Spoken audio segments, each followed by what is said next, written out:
They were saying that you were following them, obviously, and that you got a gun. That doesn't mean you get aggressive, push me out of the way, start unloading my car. Push you out of the way? Yes, at the back of the car.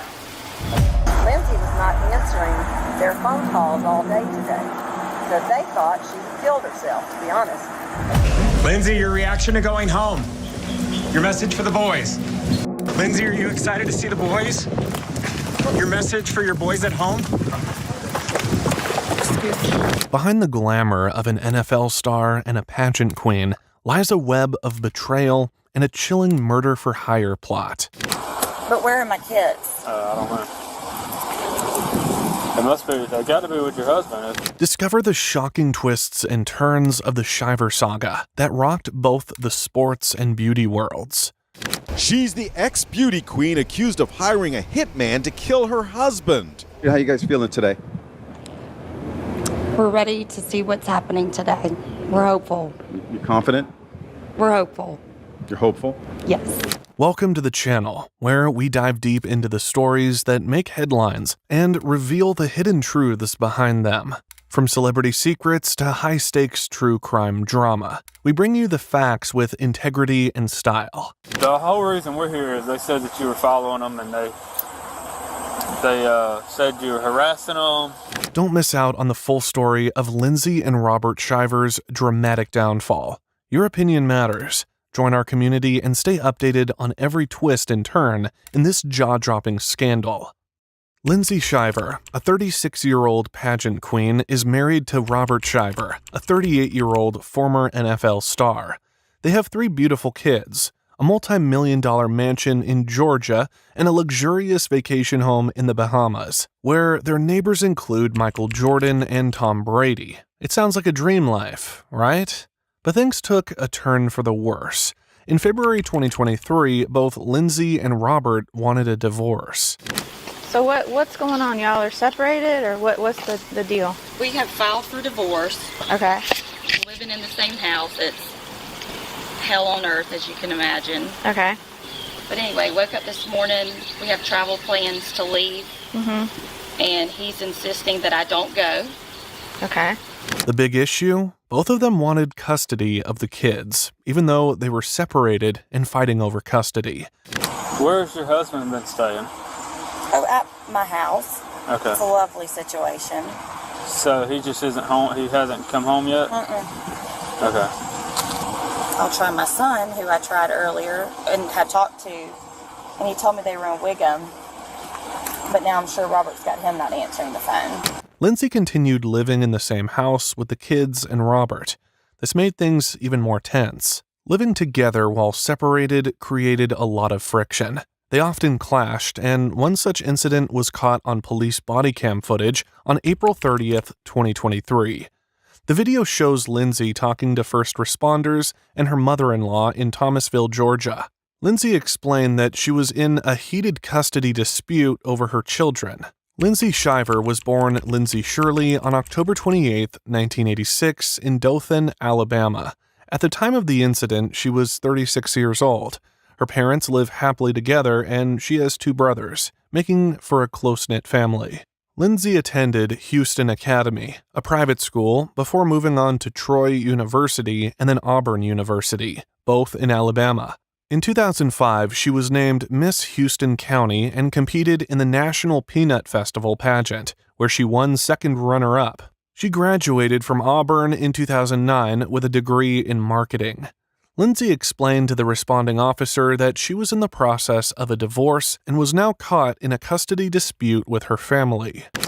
On the way back this morning, they were in Wiggum 30 minutes ago. They were headed home, and then I get the message that he's dropping them with his parents, who have no rights. Okay. So as a witness for me, that's why I called y'all to meet me at his parents' house. You called? I called. I was the first one to call. I asked who my complainant was, and they said the white Lexus. And No, I called first. Okay. This morning, and then I've been on the phone with the attorney and trying to dial them to ask them where the kids were and where they were meeting them so that I could call y'all to let you know. Lindsay's husband, Robert Shiver, is 38 years old. He went to a private school called Brookwood School in Thomasville, Georgia, where he was quite the athlete, playing baseball, basketball, and football. On April 30th, 2023, things escalated. The responding officer, a deputy from Thomas County Sheriff's Office, explained that Lindsay's mother-in-law had called law enforcement. She reported that Lindsay had been following her around and making threatening remarks. So they called and said that you were following them and harassing them, and that's why. That's not the truth. I was just trying to see where they were going to meet my kids, if I needed to call you to tell you it was the gas station or... Instead, Lindsay said she was the one who called dispatch, following her attorney's recommendation. What time did you call dispatch? Let's see. Called a lot of people this morning now at 12:38. 27, Thomas. Okay, so 127. that was probably that might have been the original call then. I don't know. There's no crime here, so we're not. But where are my kids? I don't know. It must be. They got to be with your husband. Which is what? Just frolicking around and can until he drops them with them? She believed her husband had their kids, but he wasn't answering her calls. A bit of background on Robert. After graduating from high school, he went to Auburn University as a walk-on for their football team, the Auburn Tigers. Robert's efforts paid off, and he eventually received a 3-year scholarship with the Auburn Tigers.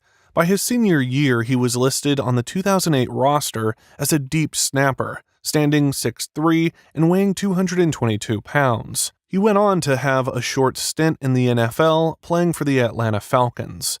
In 2009, Robert transitioned to a career at Senior Life Insurance Company, where he now serves as the executive vice president. When was he supposed to bring the kids back to you? This morning. Oh, yeah. No one's answering the phone. Yeah.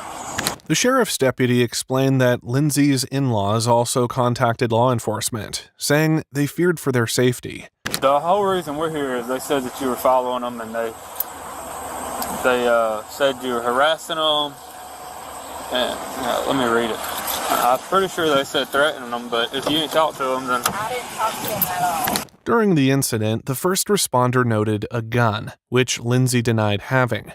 They were saying that you were following them, obviously, and that you got a gun, which isn't illegal. It doesn't No, I don't, though. It doesn't matter, though. But I don't. And... Oh, my God. Yeah. Oh, so, God. Your mother-in-law, something is... She's freaking out, apparently. She's hypomanic. But she has a mental issue. All three of the people in the car have a mental issue. Yeah. They don't need my kids. Yeah. Yeah, they're saying the same thing. That's why we showed up. These are my kids that they don't have a right to. Yeah. Can I try to call my husband with you right here? Later, Lindsay's mother-in-law brought up the alleged weapon again, asking the officer directly about it. Lindsay insisted she was sure she didn't have one. Officials explained that Lindsay had not broken any laws and suggested that her in-laws should head home. At this point, her mother-in-law claimed she was a nervous wreck. You guys can go about your business, okay? If she's following you or you feel like she's threatening you in any way, from moving forward, you can call 911 again. With what we have right now, I'm afraid there's nothing we can do, okay? This whole thing's been documented and recorded, so you ain't got to worry about that, okay? We just don't have nothing. We're not doctors. There she is, right there. That's not her. Is that somebody else? No, that's somebody else. Make me nervous. I'm a nervous wreck. Her mother-in-law then described a threatening text Lindsay allegedly sent to her own mother. Finally, she voiced her concern about going home, making an ominous comment about the toxic environment in Lindsay's home. She also references Lindsay's mental state, making a comment about overdose.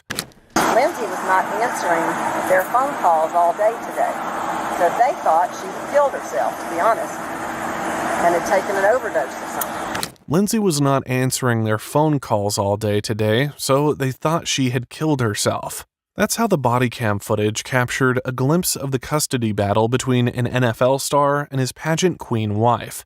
But that's not where the drama ends. Before we move further, let's look into how they got together. Lindsay Shirley and Robert Shiver met at Auburn University in a fitness class. They married in March 2010 and have been together for 13 years.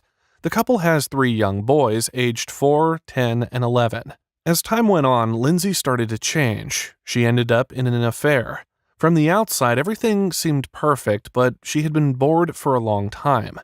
Lindsay was a firecracker living a double life. At home, she was the Georgia housewife with lovely kids, but on vacation in the Bahamas, her bad girl side would emerge. She got caught up in something really bad. It's sad, Lindsay made frequent trips to the island of Abaco in the Bahamas, where she and her husband have a vacation home. Just 3.5 months after the first body cam footage, another police body cam video surfaced from an incident at the Shivers' home in Georgia on July 16, 2023, in the city of Thomasville. Police department officers responded to the Shivers' home after Lindsay called the police. The video starts with Lindsay Shiver and 3 officers standing in her driveway. She explains to the officers that they filed for a divorce, but they're still living in the same house. So what's going on? Y'all are separated, or what's the deal? We have filed for divorce. Okay. Living in the same house. It's hell on earth, as you can imagine. Okay. But anyway, woke up this morning. We have travel plans to leave. And he's insisting that I don't go. Okay. And then I have my keys. He moves me out of the way, starts trying to unload my car. Tells me he owns the car, he owns the rights to it. Just got super aggressive, and that's when I called immediately, because he's been physical before, and I'm just not. Okay. Now. So are you just wanting to leave, or is he supposed to be going with you? Yeah, we're supposed to be going with our kids. Okay. All right. So I don't know that's what I was asking dispatch, like what y'all can do if there's even, but of course now he's inside acting. Lindsay told the officers they had travel plans that morning.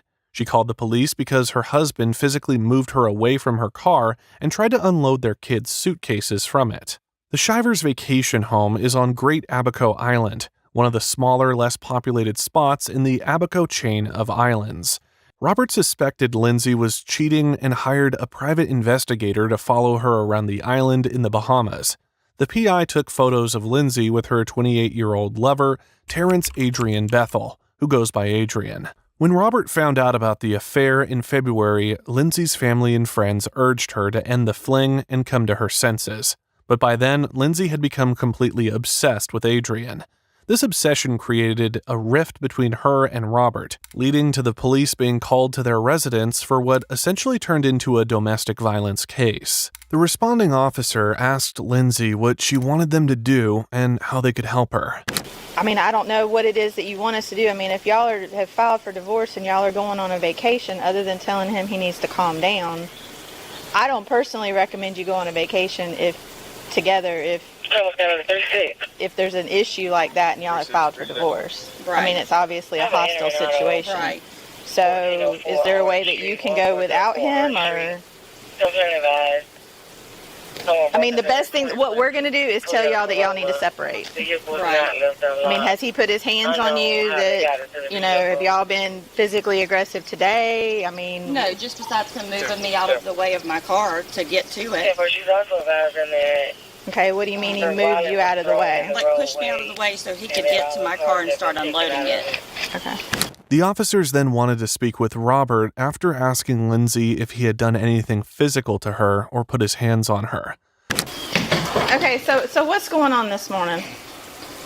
So for the last 3 weeks, maybe longer, she's had her couples trip planned with her boyfriend to go to Key West. Okay, but she just said you're going.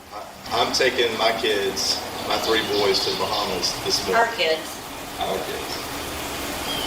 Yesterday, she sent a message saying that she's going to change her plans and now get on the airplane with me and the kids to go to the Bahamas. That I own too, and by the way. when we land, she's going to go to her boyfriend. Elsewhere. And me and the kids are going to our house. When Robert found out about Lindsay's affair 5 months ago, he confronted Adrian Bethel, saying something sarcastic like, "Thanks for taking care of my wife." Robert then cut off Lindsay's access to their Bahamas home and private jet. In early April, Robert filed for divorce, citing Lindsay's adultery as the reason. He claimed the marriage was irrevocably broken and stated that Lindsay wasn't entitled to alimony because she was able to work, pointing to her marketing degree from Auburn University as her means to support herself. In the divorce filing, Robert requested sole custody of their 3 boys and wanted to keep their $2.5 million 7-bedroom home in Thomasville, Georgia, along with all its furnishings and his vehicle. For the past 3 weeks, Lindsay had planned a couple's trip to Key West with her boyfriend. However, she changed her plans and decided to fly to the Bahamas with him and the kids on their private jet. Robert said he wouldn't allow her to board the plane with him and the kids, believing it would be too confusing for them. Robert owns 50% of their airplane, and Lindsay owns 25%. Robert said the other co-owner agreed with him that Lindsay should not be allowed on the plane. And you're not getting on the airplane, that can mess with the kids' heads, and it's just something we're not going to do. Well, I own 50% of an airplane. She, on paper, owns 25 of that. And majority owner, the other 50% owner, and myself are both in agreement to not have her on the airplane. So 75% says, we don't want you on the plane. Lindsay brought up the alleged pushing incident, but Robert denied pushing her away from the car. That doesn't mean you get aggressive, push me out of the way, start unloading my car. Push you out of the way? Yes, at the back of the car. Okay, Lindsay, I did not push you or anything. He doesn't want me to go. I raised the back to grab my kids' suitcases. With a locked car. So we could leave. I'm going to tell you both, like I told you a minute ago, y'all are filed for divorce, okay? In situations like this, the best thing that we always recommend is y'all separate. Don't just separate from each other. You don't need to be going on vacation together if you file for divorce and it's obviously a volatile situation. That's right. That, I mean, I don't know how else to put it other than that, okay? The officer explained to both Robert and Lindsay that if the pushing did occur, it would be considered simple assault. As far as the pushing and shoving, say Georgia advises that you put your hands on each other, that is an act of simple assault, and you can be arrested on that for family violence, okay? However, since it's a case of he said, she said, and there's no proof, it's hard to determine if it actually happened. You're saying he did, he's saying he didn't. So I can't sit here. It's a he said, she said situation. We run into it all the time. So what's gonna... all of the people that I know, if I'm an aggressive or abusive person... Do you want me to show them the photos? Okay, so here's what's gonna happen today. I'm gonna generate a report that we were out here and that we made contact with the both of you. I'm gonna generate a report that states you said he physically moved you away from the vehicle by pushing you away from the vehicle. You say, I didn't do that.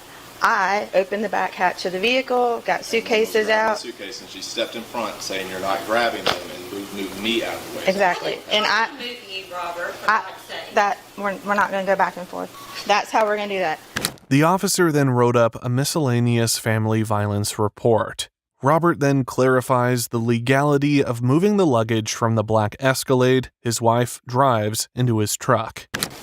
Now, since I own this vehicle and it's solely in my name... It's marital property right now. She still has access to it. Okay, I understand she has access to it, but can I not get my kids' suitcases out of the back? Yes. You can get your children's property out of it. So he can get the kids' stuff out of my car. It's marital property. Thank you. And I don't have any paperwork saying that he's not allowed access to the children's property. He's just not able to move me out of the way to get it. Right. As Robert moved the kids' suitcases from Lindsay's Escalade to his truck, Lindsay insisted she was still going. Robert told her that the pilot said it was too late to add her to the flight. I'm still going, Robert, so you can take... The pilot already said, Lindsay, that it's too late to put you on. And that's... He has to pick up the other owner after he drops us, so we can't be late. The day after Robert filed for divorce, Lindsay submitted her own divorce papers. Her filing argues that the marriage is irreparably broken with no chance of reconciliation. Lindsay claimed she feels unsafe at home and alleged that Robert had been abusive, physically, mentally, and emotionally in front of their kids. She said she installed locks on the interior doors for her protection. In her civil suit, Lindsay accused Robert of punishing her financially, hiding money, and cutting her off from the funds she needed to manage the household. She's taken on debt she can't afford and asked that Robert be responsible for it. Lindsay also claims he uses their kids to hurt her by limiting her contact with them and taking them away for long stretches. Lindsay said in the suit that she's been the primary caregiver for the children since birth, has been a stay-at-home mom for a long time, and has limited job opportunities. She argued that her affair happened during their separation and was legally condoned by Robert. As the responding officer saw Lindsay preparing to leave, he asked where she was going. Lindsay replied that she needed to pick up 2 of her kids. Okay, so are you leaving now? I have to go get my kids. Okay, all right. There's 2 that are at other places. Okay, all right. Like I said, my only recommendation for you is that y'all just separate. Well, it's always just going to be a he said, she said. I mean, you get video footage, you have surveillance cameras, you have something that I can look at and say, yes, he put his hands on you. I mean, you know, we have an independent witness that's non-biased. I mean, you know, something, other statements. But right now I have you and him, and, you know, he's saying one thing, you're saying another, you know. I mean, if it's this type of situation, y'all just need to separate. I mean, just don't be around each other if it's going to be like this. But how do we do that with 3 kids? Robert stepped out of the garage with a young child in his arms and carefully placed him in his truck. So now I'm able to get my kids' stuff back out of the vehicle. Okay, why are we doing this though? Why do you need to do that? Well, because he's taking my kids. So we're going to go back and so we're going to stand here while y'all go back and forth moving suitcases back and forth between cars. So that's what's just happened. If that's what you feel like you need to do, then by all means do it. But you understand it's making the situation worse. And you're doing it in front of the children now. Robert then informs Lindsay that he is doing exactly what he had planned weeks earlier, and Lindsay is not a part of it. The police officer goes back to her police cruiser and gets 2 pamphlets and writes the case number on each of them. She then walks back up to the house and hands one to Lindsay. Then she hands the other to Robert as he straps his little boy into his car seat. Lindsay's lover, Adrian Bethel, hails from Abaco. He's a charming guy who enjoys mingling with tourists and people who own second homes in the Bahamas. Adrian worked as a bartender at Grabber's Bar and Grill, which is about 3 miles from Baker's Bay, the exclusive community where the Shivers have their vacation home. Reports say that Lindsay and Adrian first met at Grabber's Bar. According to a friend who spoke to the New York Post, once Robert filed for divorce, Lindsay was open about her affair with Adrian. She spent a lot of time with him and his friends, not trying to hide their relationship. Lindsay suspected that her husband, whose family owns property in Baker's Bay, was using his influence to make things difficult for Adrian. Farron Newbold Jr., known as Fallow, is also from Abaco. He and Adrian Bethel have been friends since childhood. Farron comes from a good family and works hard. He has a job with Bahamas Power and Light, where he is an engineer, and he's also an aspiring music producer and rapper. He helps his father, who's a prominent figure in Abaco, particularly after Hurricane Dorian devastated the island in 2019. While investigating the break-in at Grabber's Bar, the police searched the phones of staff members, including Adrian Bethel's. They found messages and photos on WhatsApp between Lindsay, Adrian, and Farron, allegedly discussing plans to kill Robert Shiver. Lindsay is said to have sent Farron pictures of Robert with a message saying, "Kill him." This message was allegedly sent on July 16th, the same day the police visited Lindsay and Robert's home in Georgia, as shown in body cam footage. During her police interview, Lindsay initially denied sending the messages. However, once the police presented undeniable evidence, she admitted to sending them. She later claimed she was just venting and never really intended to have her husband murdered. Robert was informed about the plot by Bahamian police and quickly flew back to the United States, likely out of concern for his and his children's safety. After their arrest, Lindsay Shiver, Adrian Bethel, and Farron Newbold were transported from Guana to Nassau, the capital of the Bahamas. They all face up to 60 years in prison if convicted of the attempted hit plot. Lindsay was held at Fox Hill Prison in Nassau for 18 days. This prison, managed by the Bahamas Department of Correctional Services, is known for its tough conditions, especially for male inmates. There's a separate area for women at the prison where Lindsay was held. While Lindsay was held at Fox Hill Prison, she surprisingly wore a gold diamond-studded Cartier Love bracelet, worth thousands of dollars. The guards couldn't remove it because the bracelet required a screwdriver to take off. After 18 days, Lindsay was allowed to apply for bail. She spent 6 hours in a sweltering Nassau police station trying to secure her release on a $100,000 bail. Dressed in flip-flops, ripped blue jeans, and a tight white V-neck, she looked more ready for the beach than for a bail hearing. Her mousy blonde hair was tied up in a messy bun, and her pink nails were perfectly manicured, though she wasn't wearing her wedding ring. Despite her efforts, she was led out in handcuffs and driven back to Fox Hill Prison.